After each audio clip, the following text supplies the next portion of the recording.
brothers' history in Memphis was one of a meeting of the hearts as well as in the minds of the students and their parents. It was a close association and warmth. It wasn't unusual for a brother to come in his way and say, "Hey, brother, I'm having a party at my house tonight. Can any of the brothers come?"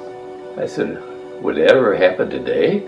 Why do you, a brother at a party?" Just a group of students coming.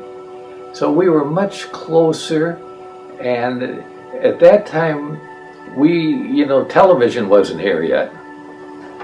The movies were not strong here in Memphis. So we were one of the early shows in town. These doors, this was the main entrance to the high school building, which we are now in, which is now called Lambert Hall. Until 1965, when the high school students left here, this was known as CBC High School. This was their building. They do not relate now, a graduate I'm referring to of those days, to what is called Landrick Hall or to Kenrick Hall or any of these names, because they were added since they left here. So what I'm talking about is basically this building, when it was mainly a high school, till 1965. After that, the university took it over and they named it Kenrick Hall, just like they named Berry Hall later on. They didn't have names, they went by what they did. This was a high school and junior college for a while. That was the administration building. But this seal on the floor was so well respected by the students. The religion, morals, culture, citizenship was highlighted, and it showed up in the lives of the students. But this was the main entrance. Over here, what is now junk on the wall or bulletin board, was one big bulletin board. And that's where the announcements were made for the day of who did what meetings were taking place. See, in 1940, the idea of a bulletin going around the students would be new, sort of new. But this building brought many new ideas into the field of education at that time. We come in right through this door, right from where the seal was. Now we come right in here.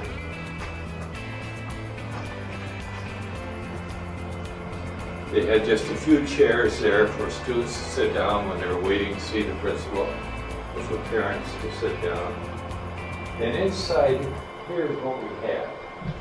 This area right in here was the motor of this whole operation. Everything was here. Here is a safe, a walk-in safe at that time. We stored the credit sheets, the money, anything of value in here, right in the principal's office. And at that time, the early days, the principal alone, there was no help. The students could come down here into chapel, and on this door, it had sort of a drape, so the students could call in, brother so-and-so there. This at one time served as the drawing lab. I remember the wonderful slate boards, which were so good for drawing. They were really good. A wonderful room. And we taught a lot of what we call mechanical drawing in those days. Students entered, mostly they came on buses, stopped there at Central and Parkway, or their parents drove them and dropped them off right by what now we call the archway, but there was no archway there. It was just a regular road by there. When this school then was put, it was really one of the modern buildings in the city. And that's interesting here for Memphis, CBC, CBU, whatever you want to call them, the Christian Brothers, led the way in a couple buildings here. On this one, for example, they had a public address system going into the classrooms. That was new in 1940. And in 1952, when the gym went up, it was the largest in the city, gym. Now you think you got the Pyramid, the Coliseum. Memphis University didn't have their big gym. They had a basement gym. So when tournaments were held, they were held here because that was the biggest place in the city. So it was in an expansive mood at that time, the thinking here and this building. So when this building went up, as I mentioned, it was a one-service building. It had the administration of the school, it had the business, it had all the classrooms, it had the library, it had the music room, it was and it had the cafeteria, the dining room, it had the brothers' common room where they studied, and it had the brothers' chapel, all in this floor, and mostly right here on the first two floors. And in fact, upstairs, for a lab situation, they had a theater setting on tiers that you listen to the teacher that way. See, at that time, the brothers, who were the teachers here, lived on top of the fort, which was now the Battersby building. And they had to walk back and forth to get their breakfast or lunch or to teach. And as I mentioned, we had that tunnel which had the wires and the pipes from that building over to this building. And on a rainy day, the brothers, some of them anyhow, would walk in the tunnel so they wouldn't get too wet.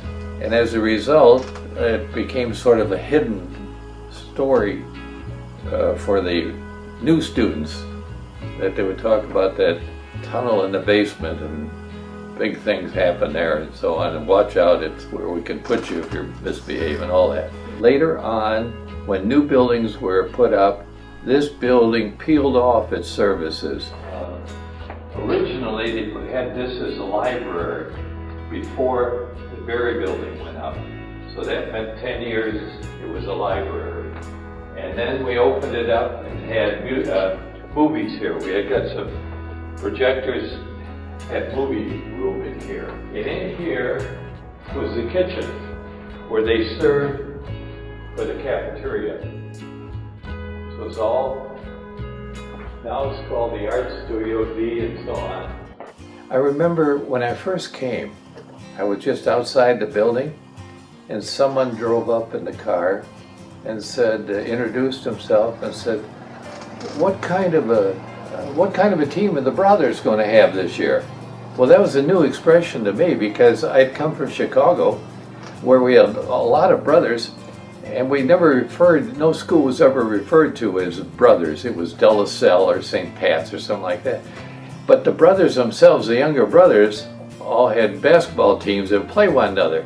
So when he came and said, well, what kind of team the brothers going to have? I thought, I don't know yet. You know, I haven't looked around to see who's assigned here this year. But he was referring to the football team of the students. And that's it's still known as the brothers at the high school. They still refer. But it illustrates the closeness of the brothers to the families in Memphis. And while we're close, we try to be close wherever we are. I think Memphis is number one, by all means. Yeah.